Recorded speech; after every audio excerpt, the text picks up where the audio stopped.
خداوند متعال کا ارشاد ہے وَإِذْ قَالَ لُقْمَانُ لِابْنِهِ وَهُوَ يَعِظُهُ يَا بُنَيَّ لَا تُشْرِكْ بِاللَّهِ إِنَّ الشِّرْكَ لَظُلْمٌ عَظِيمٌ، کہ جب یاد کرو اس وقت کو کہ جب لقمان نے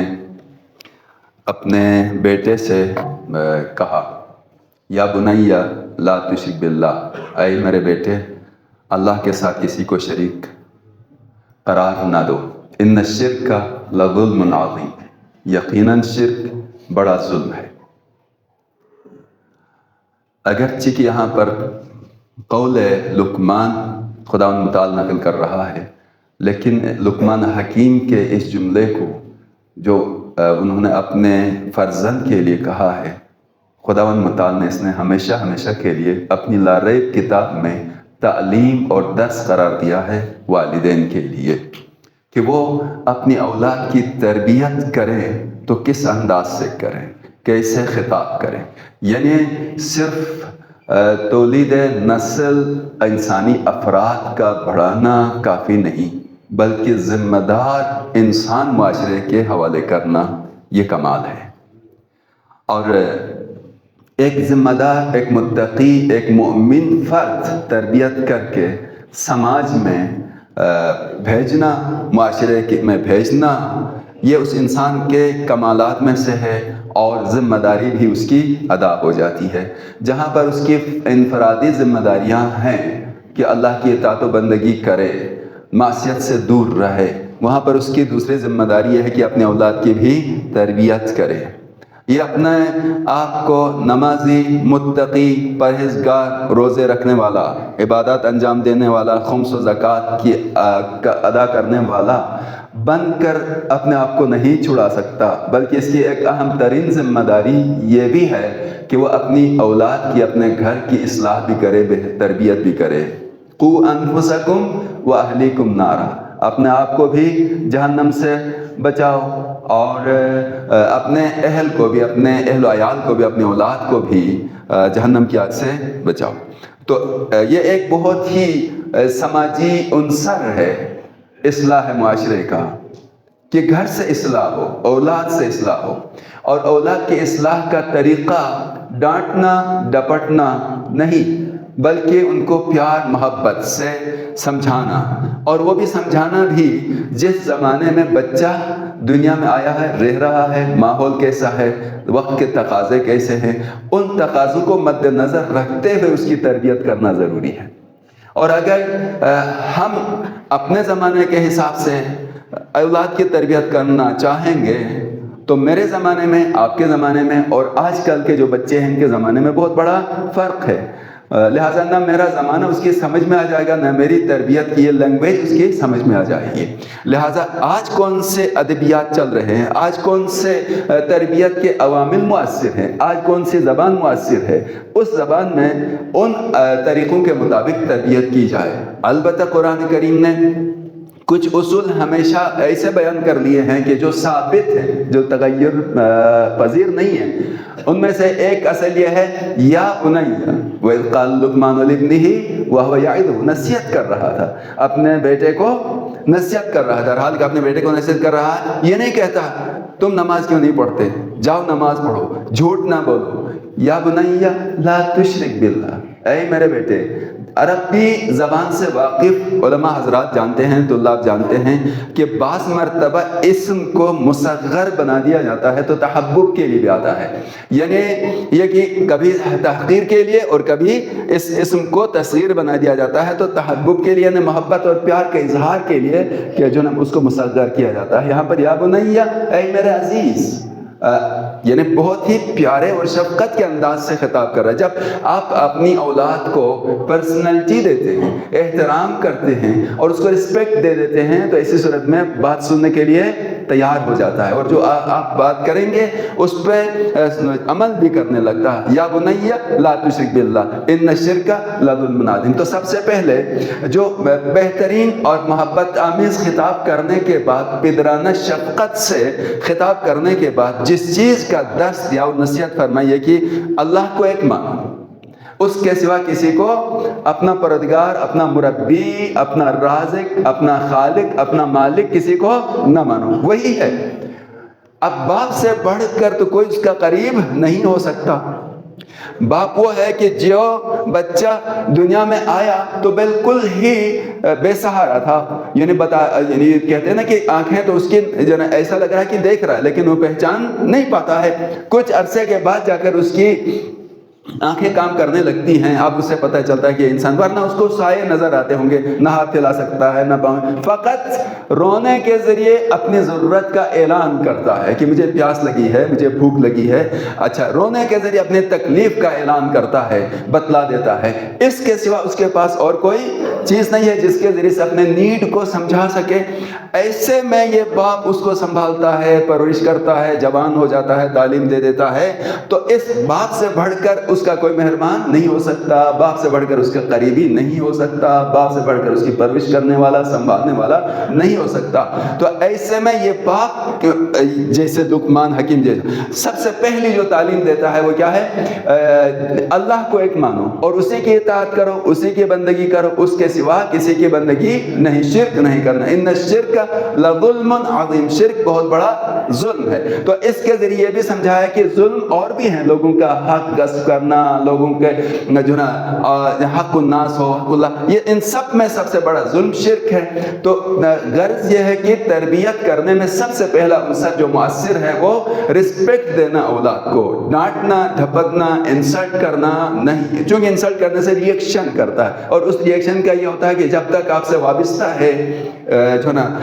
رہے گا تو گھر میں، لیکن آپ کے سامنے نہیں آئے گا، کسی اور جگہ پر جو نا چھپتا ہوا، یعنی یہ ہے کہ باپ کام پہ چلا گیا، یہ گھر پر آ گیا، اس طرح سے وہ اپنے آپ کو بچا لیتا ہے۔ کیوں؟ اس لیے کہ رسپیکٹ نہیں ملتی۔ لیکن آپ رسپیکٹ دیں گے تو سب سے پہلے ماں باپ کے پاس آ کر اپنی تکلیف بھی، اپنی پریشانی بھی، اپنا مسئلہ بھی بتائے گا اور تربیت بھی حاصل کرے گا۔ تو پہلی بات یہ ہے کہ رسپیکٹ ہو اولاد کی، مختصر۔ اور اس میں یہ علماء نے بتایا ہے کہ ایک بچے کے 3 ادوار ہوتے ہیں 7 سال کے، 7 سال پر مشتمل، یعنی 21 ایئرز۔ پہلے 7 سال بچے کے کہ جس میں وہ بادشاہ کہلاتا ہے، کنگ، بادشاہ۔ کیا مطلب بادشاہ کا؟ بادشاہ کا مطلب یہ ہے کہ اسی کی مرضی چلے گی، اسی کی بات چلے گی۔ تو لہٰذا اس میں اس کے ڈیزائر کو عاقلانہ انداز سے پورا کرنے کی کوشش کی جائے، ٹھکرا نہ دیا جائے۔ تو یہ ہے کہ اس کو اس یعنی ابتدائی 7 سال میں اس کو یعنی آرڈرز نہ دیے جائیں، اس کی تعدیب سختی سے نہ کی جائے، بلکہ اس کو انڈائریکٹلی سمجھایا جائے، اس کی ضرورت کو بھی پوری کرتے ہوئے۔ تو یہی ہوتا ہے، بادشاہ مرضی کا مالک ہوتا ہے۔ تو 7 سال ابتدائی جو نا بادشاہ کی طرح ہوتا ہے۔ تو اس کے ساتھ کس طرح سے والدین سلوک کریں کہ ان 7 سالوں میں تربیت پائے۔ اور اس کے بعد جو 7 سال کے بعد مزید 7 سال جو آتے ہیں، تقریباً 14 سال، اس میں وہ مطیع، ایک فرمانبردار کی حیثیت رکھتا ہے۔ تو ایسے میں یہ کوشش کرتا ہے کہ میں اپنے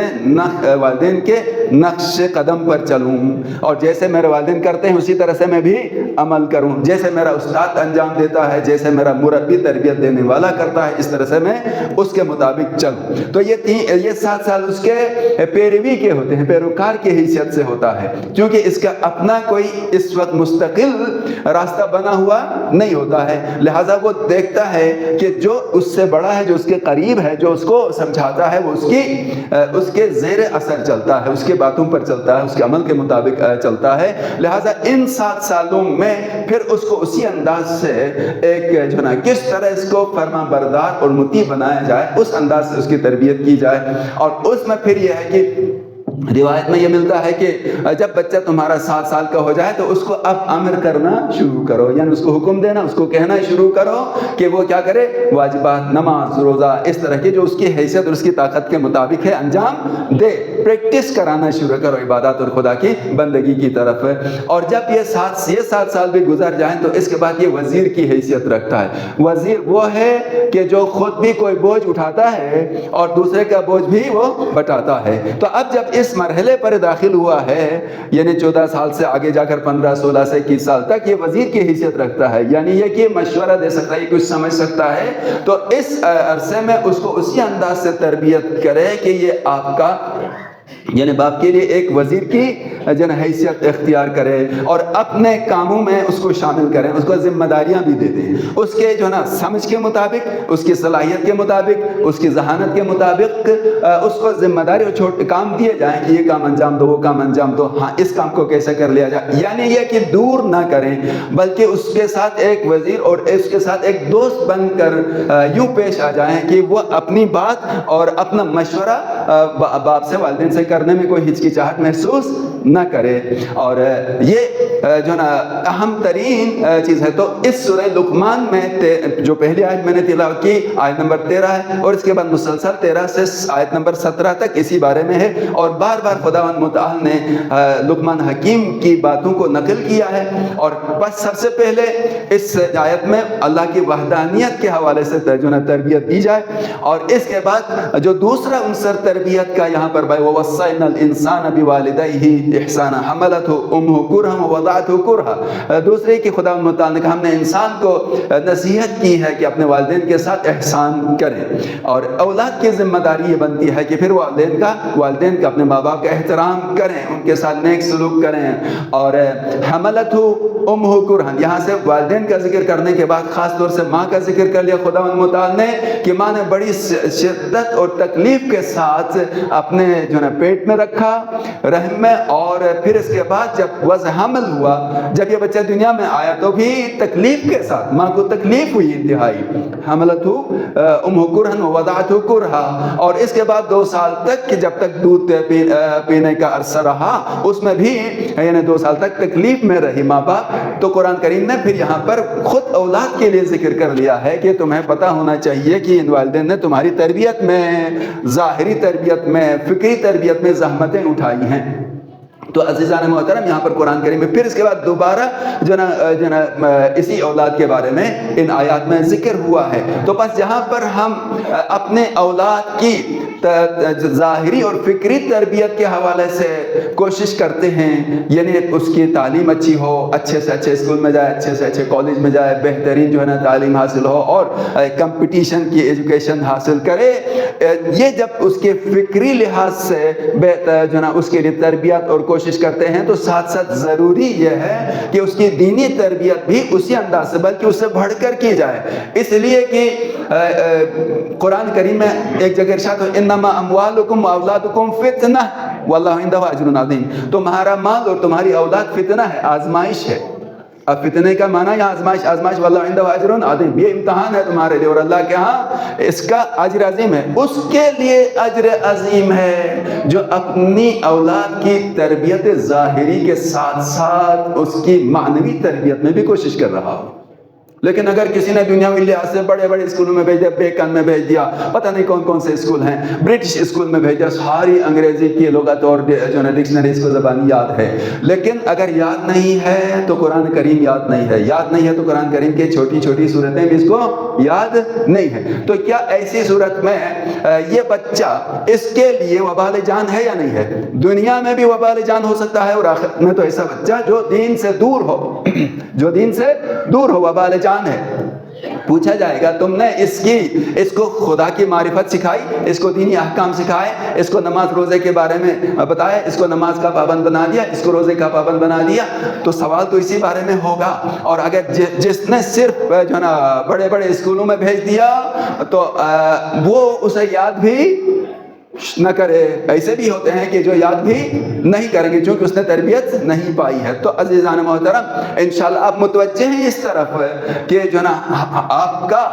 اپنے اعمال، ہم آپ کا اپنے اعمال صالحہ کے بعد جو سرمایہ جو ہمارے جو نا دنیا سے جانے کے بعد کام آ سکتا ہے وہ صالح اولاد ہے، صالح اولاد ہے۔ صالح اولاد خود سے نہیں بنتی ہے بلکہ تربیت سے بنتی ہے، بلکہ اس کی پرورش دینی سے بنتی ہے۔ لہذا جو نا ضروری ہے کہ ان کے فکری غذا، فکری تربیت، معنوی تربیت میں والدین کو کوشش کرنا چاہیے۔ اگر آپ جو ہے نا مسجد آتے ہیں، آپ جو ہے نا 5 وقت جماعت سے نماز پڑھ لیتے ہیں، تو ساتھ میں کیا ہم نے توجہ کی ہے کہ میری اولاد بھی، میرے بیٹے بھی مسجد میں آتے ہیں یا مسجد سے بالکل دور ہیں؟ مسجد سے بالکل ہی دور ہے، ان کو کوئی واسطہ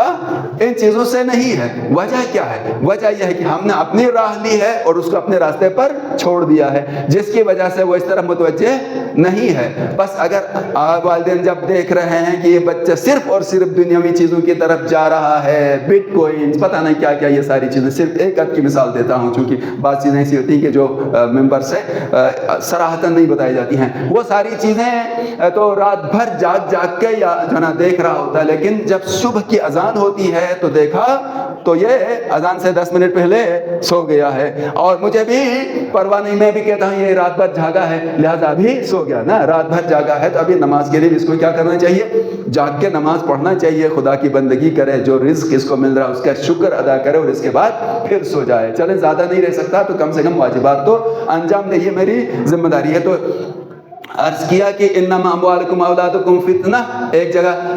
المال والبنون زینت الحیات الدنیا والباقیات الصالحات خیر، کہ جو نا مال اور بنون اولاد تمہاری زینت الحیات دنیا، دنیاوی زندگی کی زینت ہے، تمہاری حیات دنیاوی کی زینت ہے۔ اچھا، تو دنیا کی ساری زینتیں یہاں پر ہی رہ جاتی ہیں، ختم ہو جاتی ہیں۔ کوئی بھی پھول ہمیشہ کھلا نہیں رہا ہے، کوئی بھی سبزہ ہمیشہ ہرا بھرا نہیں رہا، بلکہ جب بہار کا موسم آیا تو یہ سبزہ ہرا بھرا ہے، پھول کھلنے لگے، لیکن جیسے خزاں آیا تو یہ سارے کے سارے کیا ہو گئے؟ مرجھا گئے، ختم ہو گئے، خشک ہو گئے۔ تو ایسی صورت میں جو حیات دنیاوی کی زینت ہے، جب میری اپنی حیات نہیں رہ جاتی ہے دنیا میں تو زینت بھی تو ختم ہو جاتی ہے۔ اسی لیے ارشاد فرمائے المال والبنون زینت الحیات الدنیا، آگاہ ہو جاؤ کہ مال اور اولاد دنیاوی زندگی کی تو زینت ہیں، لیکن آخرت کی زینت والباقیات الصالحات، ان میں سے جو باقی رہنے والی چیز ہوگی وہی اخروی زندگی کی زینت ہو سکتی ہے، اور اس میں سے انسان کا اپنا عمل صالح ہے کہ جو اس کے اخروی زندگی کے لیے زینت بھی ہے اور سرمایہ بھی ہے، زاد راہ بھی ہے، اور اسی کے ذریعے سے وہ کچھ پا سکتا ہے، اور اگر عمل صالح نہیں ہے تو آخرت میں کچھ حاصل نہیں ہو سکے گا۔ اور دوسرے اس کی اولاد صالح جو باقیات الصالحات قرار پائے، اور باقیات الصالحات بنانے کے لیے کیا کرنا ہوگا؟ انسان کو اپنی اولاد کی وقت پر تربیت کرنی ہوگی۔